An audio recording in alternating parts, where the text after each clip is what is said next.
All right, mental health honey tidbits on blaming and judging.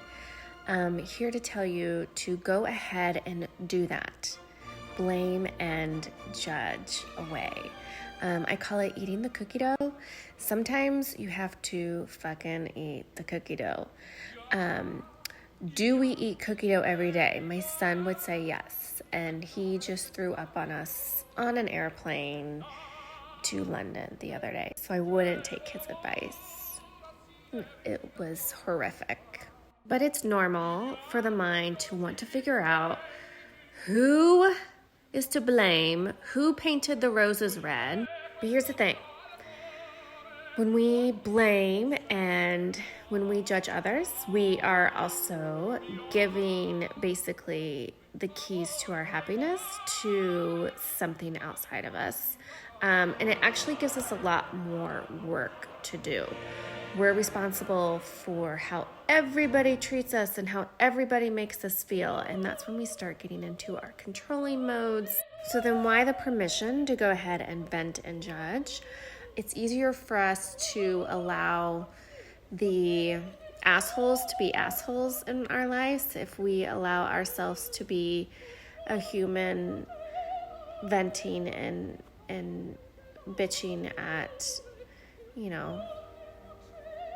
your local watering hole. So what's the clean way of eating our feelings? That's not what I want to say. So what's a more healthy way to deal with shit coming up instead of blaming and judging? Is to always allow those feelings, even those judgments that pop up, the blaming that pops up, and then be the observer. That is the healthiest way to deal with our feelings. It's like the opposite of eating cookie dough. That's eating edamame. When we're observing, we're actually being our soulful self. We're being that part of ourself that has no identity. It can't be offended.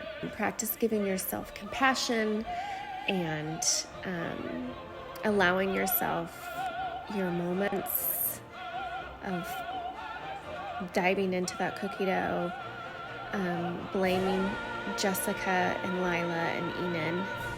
If you know those names, I'm chest bumping you right now. Sweet Valley High. It's from Sweet Valley High.